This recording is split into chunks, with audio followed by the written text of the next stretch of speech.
Hey there, everybody. This is Charles. Welcome back to the Mindfully Masculine podcast. In this week's episode, Dan and I will continue to discuss and review Self-Care for Men by Garrett Muntz.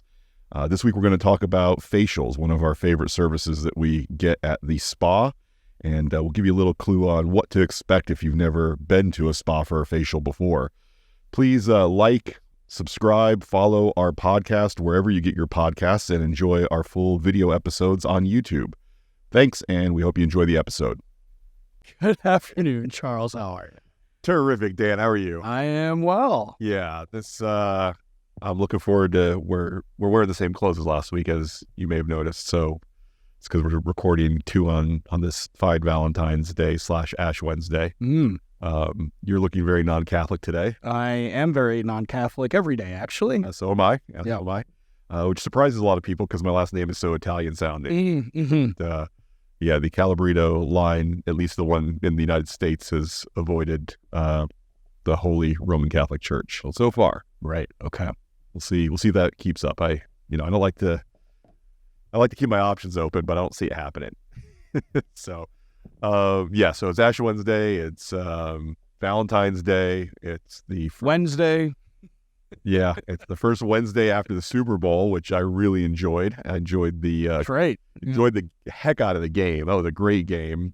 I enjoyed seeing Taylor Swift come out on top, as she always does. And here's something I want to talk to you about. And we may even pause this briefly so that I can get you up to speed on this so we can talk about it. Have you seen any of the clips of Travis Kelce and Andy Reid and their little confrontation during the game? Well, I saw it live during the game. Oh, you did? Yeah. I did. What do you think? It was so short-lived. Yes. I don't remember it. It could have been longer, but it seemed like it was pretty brief. It was pretty quick. It was very quick. And I have seen much longer arguments between a player and a coach and more bumping than what happened at that moment. So I don't really think it was out of the ordinary or that unusual. I had that thought at first as well, and I've been thinking about it a little bit more. And I did some research. I watched Rich Eisen talk about it on his show, and here are the things that occurred to me. One thing is there were commentators that were former NFL players, and some of them were African American, and they were like, if I went at a white head coach this way, it would be a little bit different of a story. And when I think about some of I think Allen Iverson, Latrell Sprewell stuff that has happened in the past, I wonder if it's true. I can't say, it's you can argue counterfactuals and what if this happened, what if this was different in this way or whatever, but I do wonder if there was a negative example set there by Kelce having that reaction. Now, the counter argument to that is, after the fact, Andy Reid and Travis Kelce both said, it wasn't a big deal, blah, blah, blah.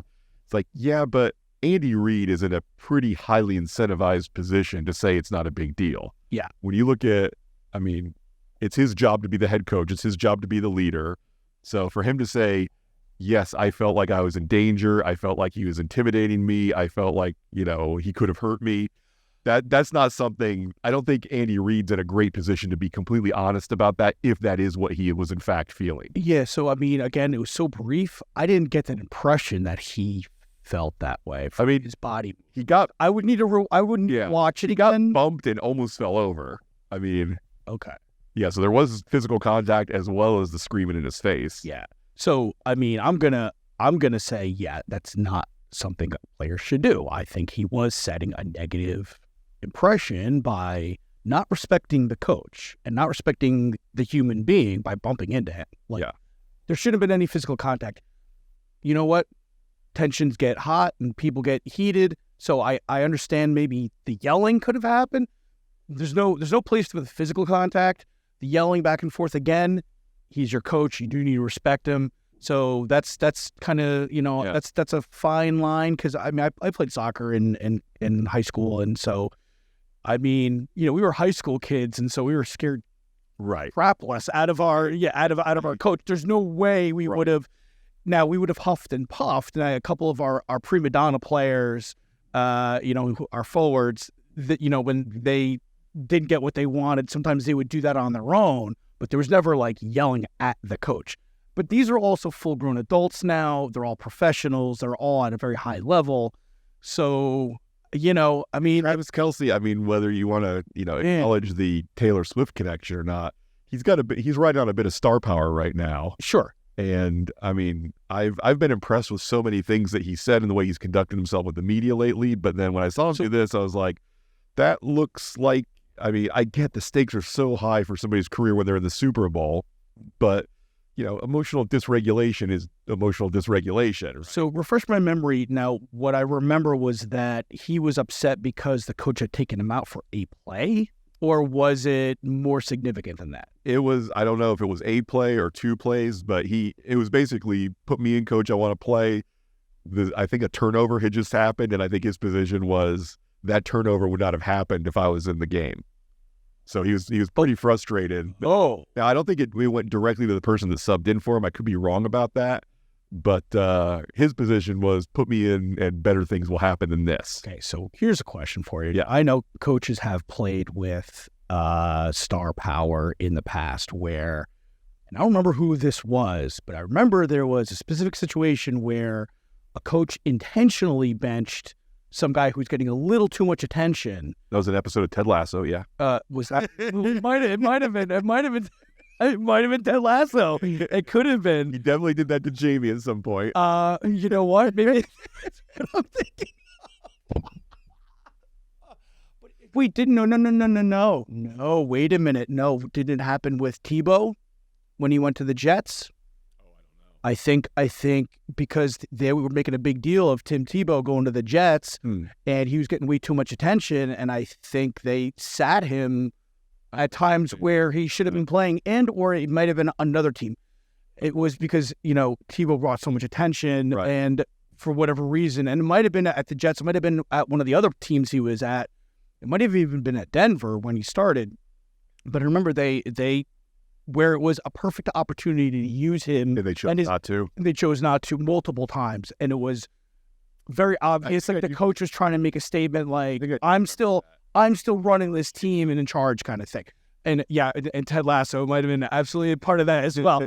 But I feel like maybe Andy Reid, like unless there was a legitimate reason why he sat Kelce, because he's one of the best players on the team. I don't know. What did the situation call for? Why, or did Andy Reid just go out on a whim? No, was it a power plan? Reid's part to go, hey, I'm a coach. I would assume not. They're pretty tight, and they've been tight for a long time. Yeah. So I would think he had a legit reason. Okay. But, a star player is never going to think there's a legit reason. If he's physically able to play, he's going to want to play every down. Sure. That's that. But yeah, I do. I think some people have taken it a little too far with, if Travis Kelce treats his head coach this way, imagine what he's like to Taylor behind closed doors. I'm like, okay, well that, there are certain contexts and certain relationships where you can say and treat each other in certain ways. Especially think about back when you were in college, me and Rob would get into play fights and wrestle each other and try to get each other to submit and stuff like that. And just because we're doing that with each other doesn't mean that we're doing it to the girls we're dating. Right. It's basically reverting, treating him like an animal, like he doesn't know the difference between the coach and his girlfriend. Come on. Yeah, where I think making the leap of, this kind of violent behavior translates to everything. I don't buy that. I don't think that's true. But I do think it is worth having a discussion of, okay, we saw something that was very public and very animated at best and violent, quote unquote, at worst. And I feel like it is worth discussing that behavior, when you have sons, daughters, friends, like, hey, what do you think of this? Is this okay? Is this not okay? Yeah. And initially I was like, yeah, he's a professional player, it's his coach, and they both say they're fine with it, so they're both fine with it. But then I did start thinking about Andy Reid being in a position where what else can he say other than I'm fine with it? Right. When it comes to his reputation, his job, his whatever. Yeah. Where I draw the line is the physical contact. That's, I mean, it's bad. Again, I do have a problem with like just blatantly yelling at your coach. It wasn't that long.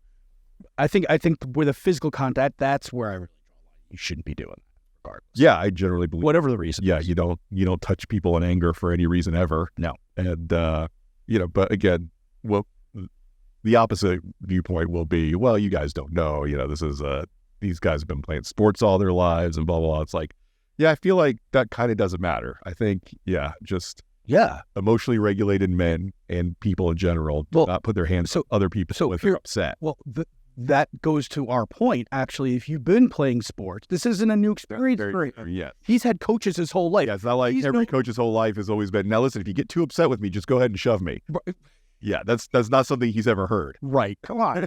Yeah, and meanwhile, and also he's around peers who also do not shove the coach or push the coach or necessarily yell at the coach all the time either. So he's got, peer support to actually not do those things as well. I agree. So yeah, but I'm glad you saw it and that we could discuss it a little bit, because I did think at first, oh, what's the big deal?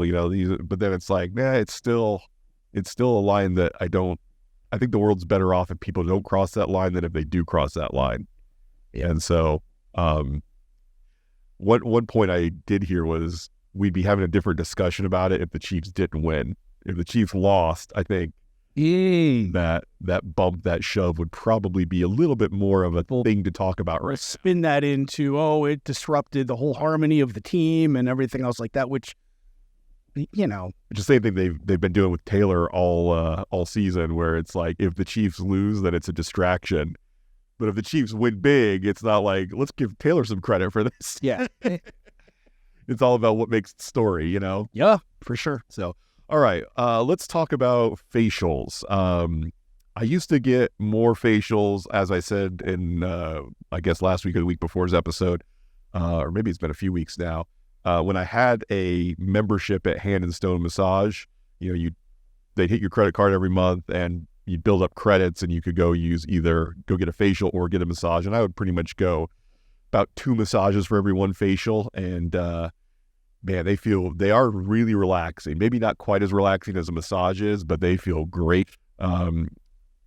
Once I grew my beard or stubble or whatever you want to call it that I have now, I've been getting less facials. I mean, I don't have the membership anymore. And also I feel like it's kind of a waste because they're not able to do as much to this area, the bottom half of my face, as they can to the top half of my face because I've got all this hair here. But man, it does feel really good. I really enjoy it. It's recommended by the author that you try to get one done about every quarter because, the environment, if you're in a place that has 4 seasons, which we're not, the weather could be affecting you more or less in different ways during the seasons, and it's not a bad idea to go ahead and schedule that. So at the very least, do it twice a year. When we spring forward and we fall back and you change your smoke alarm batteries, go ahead and get a facial too. Yeah, that's a pattern that I could follow. I haven't gotten a facial in over a year. I go to Massage Luxe. They do the same thing. Oh, okay. They offer that where you can use your credits towards a facial. And in the book, he was talking about facial bars, which might be more popular in other cities. Yeah, I have not heard of them here. I haven't looked, but yeah. The closest ones that I found are like Hand and Stone and Massage Luxe that offer a lot of times the Massage Envy might offer them now too, for all I know. But yeah. I think that's probably one of the better places to go if you're a guy. I think some of the other places that the day spas and things like that are, I think, primarily tailored toward women. Not that you couldn't go, but I just think if you've never gone before, you probably feel a little bit more comfortable in more of a neutral type of environment. I would agree. And I would also say that to find a place that you've got a good shot of feeling comfortable getting a facial if you've never gotten one before, a fair amount of day spas have a men's facial specifically on their menu of services. So if you go to one that specializes in men's facials, then if you have a beard, they may be prepared to do a little bit of work on the hair and stuff like that. So I would say, and if you don't know exactly what, we're going to go through some of the components of a facial and the steps. And again, if you don't know exactly what to ask for, just look for a place that has a man's facial on the menu, and just get that, and you can be pretty confident they're going to give you what you need. All right, so let's go down the list. So step one, and this is not going to be the same for every place you go, but it lines up to the facials that I've gotten in the past. Step one is cleansing. They're basically going to wash your face a couple times, and they're going to put a real bright light, like they're interrogating you, right over your face, and take a look and see what the situation is with your skin, and sort of they should be talking to you this whole time and giving you a heads up of what they're going to do. Then they will exfoliate with either a peel, a scrub, or some kind of an acidic solution to kind of get all the dead skin off your face so that they can get to the live skin that they need to work on. Step 4 is my favorite part. That's the extractions. So that is when they go after getting stuff out of your pores, and that could be when they take out blackheads or sebaceous filaments, or whiteheads, or let's see, what else is there? I guess that just about covers all the things I know what they're called. But man, I love watching the videos. I do it. I did hear that not all states allow extractions to happen. Interesting. Because you need to be, some of them for some reason, I thought New Jersey was one of them, where you need to be like a medical professional in order to actually conduct it. That makes sense. Extractions. Because all of the extraction videos I watch on the internet, and boy, do I watch a lot of them, they seem to always be taking place somewhere in Asia. Oh, interesting. Yeah. Okay. Where, and typically what happens is they use what I would describe as an X-Acto knife, which is like the very sharp, triangular, like I used to use it when I would build like model cars and model planes and stuff. Yeah. I use that to basically poke your pore to sort of break the surface tension, and then squeeze it. And usually most of them do it. It doesn't result in any blood, so you're not actually getting the living tissue. Yeah. I don't know if this applies, but in the case of watching videos of people who take care of cows' hooves, the hoof trimmers, like sort of the line that they can't cross is they're not allowed to cut into living tissue, but they can trim the hooves, which is essentially like trimming nails. Yeah. So to cut into living tissue, you have to be a veterinarian, but to cut and just groom the hooves of the horse or the cow or okay. Yeah. Then you just need to be a trained. I mean, that makes sense. That way you're not potentially bleeding out and it causes so that's what infection. It must like be that. the extract. That's probably the line that they have with the extractions is, got it. If you can pull a blackhead out of somebody's skin without actually breaking their skin and having blood appear, that's probably fine. But if you're, cutting into like a pimple and relieving the pressure by getting the blood and the pus out, that might be something you have to go to a dermatologist for. And I mean, one of the reasons that you'd want to go get a facial is because they've got the technique and the skills and the tools to do those extractions and not leave scars or marks. Right. Meanwhile, like when I was a kid, working on it yourself. Working on ourselves. Oh God, I've made some real messes working on pimples. I mean, yeah. Now I didn't get any. Turned out good. I didn't get any permanent scarring, but thank God. Me either. I certainly. At the time, there was stuff where I'd have a big old scab on my face because I just couldn't stop touching my face and messing with a pimple. I mean, I remember I went on a date. This was years ago with a girl who basically had this huge whitehead on her forehead. Beautiful skin otherwise. And you were like, let me get it. And I couldn't stop staring at whatever. And, she mentioned it and she's like, yeah, I don't pop these because it leaves marks and scars. Yeah. And I'm like, but that white thing is just barking at me, And if it was on my face, I'd be like, there's no way I wouldn't even leave the house. She had no problem with it. That's so funny. I give her that is the same thing when I'm watching pimple popping videos where these people are going to a dermatologist. It's like, how the second I noticed that thing was on my face, I would be taking care of it immediately. Me too. So the people who, have blackheads that have been on their face for like literally years, it's like, they have bad vision and they're not seeing it, or they have way more self-control than I do, because I would not be able to let it go. For me, the blackhead, it blends in a little with the darker skin, but the whiteheads, it looks like a little volcano, a little red, bump up. And that's just like, I could not leave it alone. Yeah, neither would I. I couldn't either. It's like, I mean, yeah, even if 'Cause it hurts too. I want to relieve that itch and that pain. pressure, yeah. But, every time, I've noticed something like if I had one like on my leg or my back or my shoulder, I didn't notice it. Back and shoulder is when I usually, that's where I find them, and I can't not touch them. But I've noticed that when I don't touch them, they actually Go away. And they heal up, and there's no scar or anything. So, I'm sure there's something to it. Oh no, I think there are way more things bad that can happen. Oh yeah, mess with it than if you don't mess with it. And if you are going to mess with it, you can definitely look up online like steps to take to minimize, using alcohol and washing your hands and stuff like that. There's ways to do it, and there's ways that I did it when I was in high school. Which again, I'm lucky I didn't kill myself. But the kind of surgery I was doing on my pimples, it's disgusting to think about now. But I love watching the videos of people going to Dr. Pimple Popper and stuff like that, and having it addressed and taken care of. It's real. I don't know. It's just compelling for me to watch. I'm weird that way, I guess.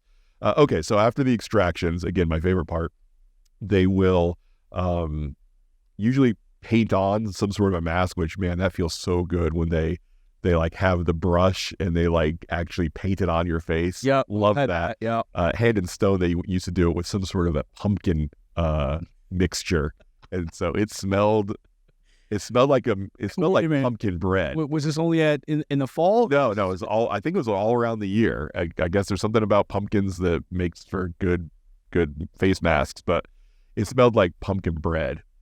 It was so. It made me so hungry. I don't need things making me hungrier. Honestly, so good. Speaking of which, you got you re-upped our podcast supply of. I can't believe you're telling the world about of crumble cookies.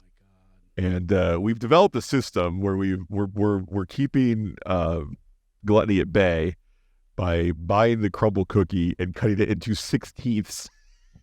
then trying to limit ourselves to one piece at a time. Right. Well, here's the problem. The flaw I found in the 16th methodology the other day was the salted caramel cheese. Yeah, there's going to be some pieces that don't have any of the good stuff. Right. So that caramel's only doesn't go to the edge. And so you can't just eat the edge without the caramel. You have to have two pieces in order to get into the caramel. I think I took a piece from I like the edge pieces. They're good, but I want the full experience. Give me that caramel.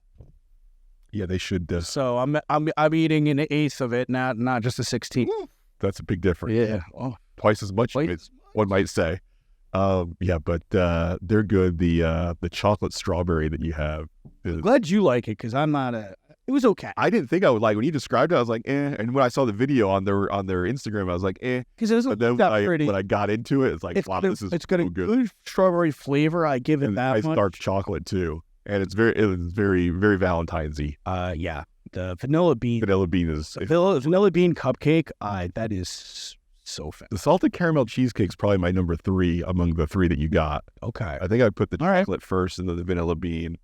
Have you ever done any of their regular chocolate chip cookies? They're pretty good. Are they worth the No. Usually the specialty stuff, because you can get the chocolate chip every week. So yeah. It's like you don't feel like you're missing out on anything. But they have had my favorite ones are the ones that are like they're basically like little pies. Like they do a Dutch apple where it looks like a Dutch apple pie.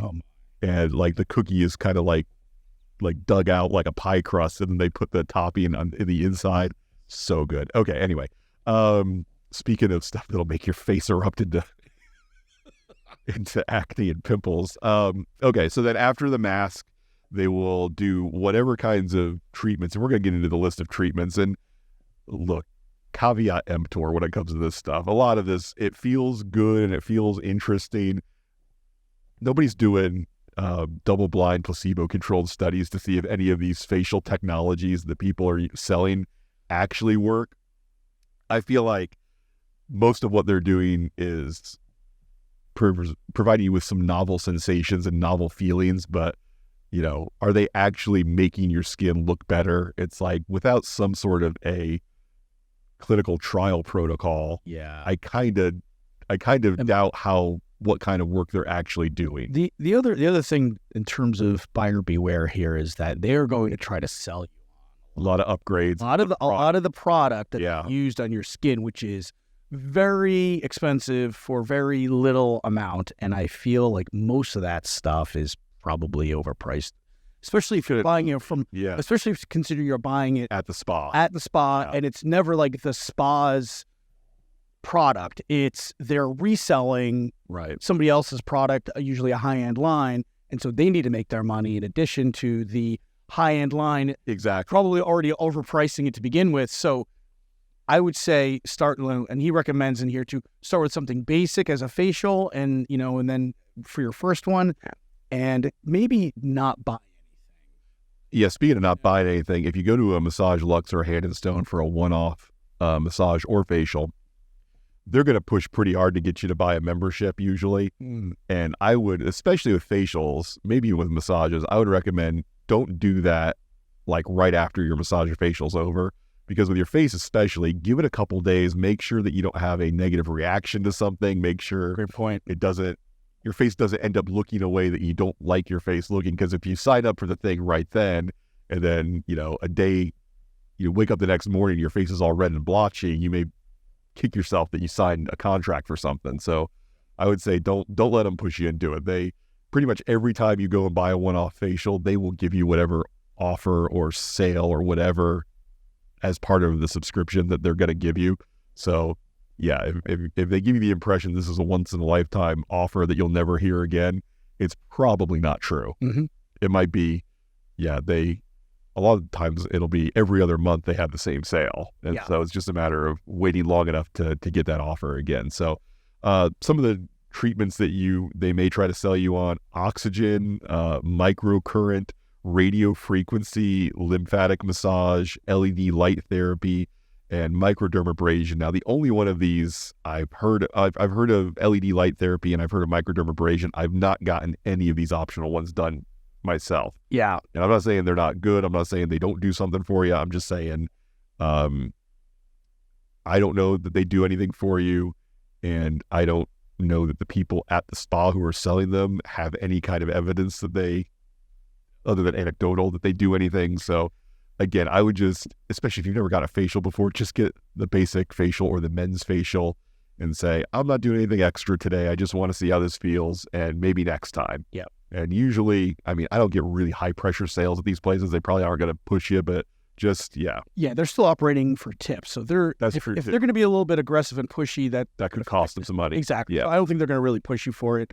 One thing that he's talking about here, the LED light therapy, I didn't realize that red light helps with decreasing irritation, but blue is supposedly for an antibacterial effect. Yeah. It's the acne. I didn't realize there was actually a blue light therapy either. So yeah. Something I learned here. Okay. Yeah, and I don't know. I know certain colors of light are used to disinfect equipment and stuff like that, but I don't know how does that really translate to the effect on your skin. I'm not sure that it does. And again, I'm always just skeptical of, any people are very willing to create new technologies and talk about how wonderful they are, and it's like, show me the data. And the other thing too is if somebody's willing to do one of these, like a lymphatic massage and the microdermabrasion or radio frequency, usually they're doing other things too. So it's very difficult to say, hey, the effects that they got, even if they got good effects, to say it's just from the LED therapy or just from the lymph massage,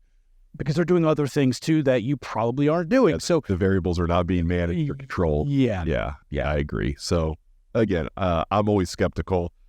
If it feels nice enough, then I might be willing to spend the extra money on it, but I'm not going to, believe, oh, well, if you get a facial but you don't include radio frequency, then you're just wasting your time and your money.